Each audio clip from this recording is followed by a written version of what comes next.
Oke, sekarang saya mau membahas sedikit tentang peralatan penyimpanan arsip. Untuk peralatan secara umum kayaknya kalian sudah pada tahu semua, tapi di sini saya cuma mau memberi sedikit informasi lagi. Oke, peralatan yang pertama yang dibutuhkan yaitu satu, map arsip atau folder. Nah, itu adalah lipatan berkas dari plastik atau kertas, tujuannya untuk menyimpan arsip yang tadi itu. Ini adalah contoh gambar mengenai map arsip. Yang pertama itu namanya stop map folio atau map berdaun. Biasanya sih map tersebut banyak digunakan di kalangan sekolah, kayak misalnya mau terima rapot atau digunakan oleh para guru-guru untuk menyimpan berkas, ya seperti itu. Dan yang kedua adalah namanya agak susah sih, tapi saya coba. Snell Hector. Nah, itu artinya map berkejepit. Biasanya itu di kebanyakan itu ada di perusahaan-perusahaan besar, tapi yang sedang juga ada sih. Selanjutnya sekat petunjuk atau guide. Nah, namanya aja sekat ya. Sekat gunanya untuk membatasi antara ruang 1 dan ruang 2. Nah, itu artinya sekat petunjuk tadi itu digunakan sebagai alat untuk membatas antara arsip yang satu dengan arsip yang lain. Selanjutnya itu ada almari arsip atau biasa disebut dengan filing cabinet. Nah, itu gunanya untuk menyimpan map-map folder yang sudah diisi dengan beberapa arsip. Itu bentuknya sih agak seperti lemari tetapi nggak ada pintunya, seperti itu. Selanjutnya rak arsip. Rak arsip itu juga lemari tapi tanpa dan pintu atau dinding pembatas. Jadi bedanya lemari arsip dengan rak arsip itu terletak pada pintu dan juga pembatasnya, seperti itu. Tapi kegunaannya juga sama untuk menyimpan folder pengarsipan. Selanjutnya kart kabinet. Dari namanya aja udah kart kabinet ya. Kart itu kartu dan kabinet itu semacam kayak lemari gitu deh. Nah, jadi pengertiannya untuk kart kabinet yaitu suatu alat untuk yang digunakan untuk menyimpan kartu-kartu indeks, kartu kendali atau sebagainya biar itu tersusun rapi, nggak berantakan. Oke. Selanjutnya yang keenam ada berkas peringatan atau stapler file. Nah, berkas peringatan itu maksudnya mengingatkan pada berkas-berkas, maksudnya itu sebagai tempatnya, di mana tempat itu dijadikan untuk mengisi berkas-berkas yang harusnya itu udah jatuh tempo. Untuk yang selanjutnya ada kotak arsip atau file box. Nah, itu juga sama gunanya untuk menyimpan arsip, tetapi berupa box-box kecil atau sedang atau besar. Dan gunanya itu juga untuk menyimpan arsip. Oke, selanjutnya ada rak sortir. Nah, seperti yang saya katakan tadi, sortir itu artinya kan kayak memisah-misah atau memilah-milah. Jadi rak sortir itu alat untuk bermisah-misah atau memilah-milah file tersebut dan digolongkan menjadi satu berdasarkan permintaan dari si perusahaan. Seperti kayak untuk rak yang pertama untuk arsip yang akan dikirim, dan yang kedua untuk disimpan, dan yang ketiga mungkin akan untuk dimusnahkan supaya tidak memakan banyak tempat.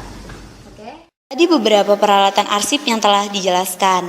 Berikut peralatan arsip lainnya. Yang pertama ada rotary. atau alat penyimpan berputar.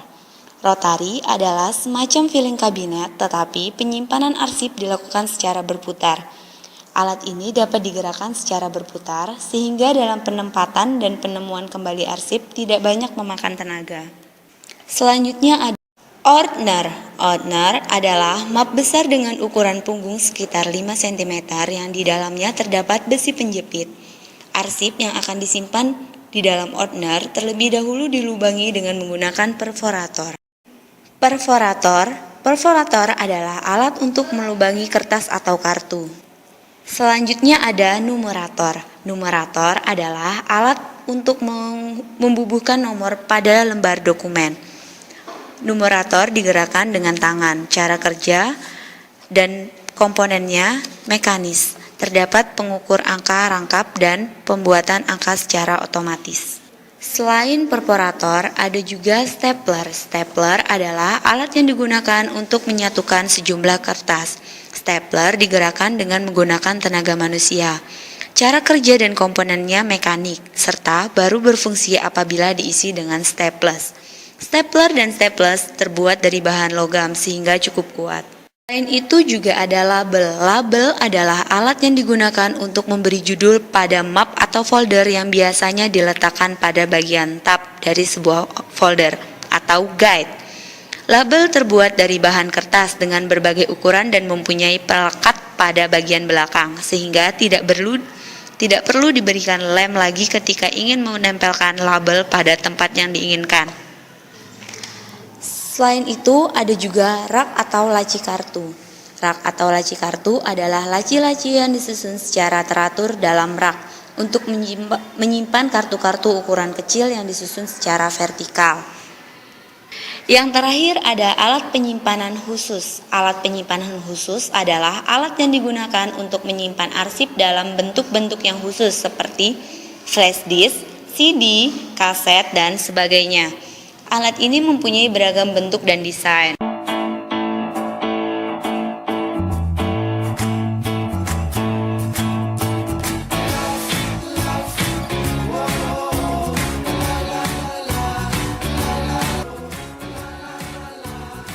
Kita sudah mengenal jenis-jenis peralatan kearsipan. Sekarang kita beralih pada jenis-jenis perlengkapan kearsipan. Yang pertama adalah kartu indeks. Kartu indeks adalah kartu yang berisi identitas suatu arsip atau warkat yang disimpan. Gunanya sebagai alat bantu untuk menemukan arsip. Kartu indeks digunakan apabila arsip yang disimpan menggunakan sistem penyimpanan subjek, tanggal, wilayah, dan nomor. Kartu indeks tidak digunakan jika arsip atau dokumen yang disimpan dengan menggunakan sistem abjad. Kedua, ada kartu tunjuk silang. Kartu tunjuk silang adalah suatu petunjuk yang terdapat pada tempat penyimpanan yang berfungsi untuk menunjukkan tempat map dari suatu dokumen atau arsip yang dicari pada tempat yang ditunjukkan. Tidak semua arsip dibuatkan kartu tunjuk silangnya, tetapi hanya arsip tertentu saja yang dapat memang benar-benar perlu dibuatkan kartu tunjuk silangnya. Hal tersebut disebabkan karena pembuatan kartu tunjuk silang berarti menambah beban kerja, waktu, dan peralatan. Tiga, ada lembar pinjam arsip atau outslip. Lembar pinjam arsip atau outslip adalah lembar atau formulir yang digunakan untuk mencatat setiap peminjaman arsip. Yang keempat, ada map pengganti atau outfolder. Outfolder adalah jika surat yang dipinjam tidak hanya satu surat, tetapi map yang berisikan seluruh surat-surat, maka perlu dibuatkan satu map pengganti atau outfolder dan menempatkannya di tempat map yang telah dipinjam tadi. Yang terakhir ada buku arsip. Buku arsip adalah buku yang digunakan untuk mencatat penyimpanan arsip.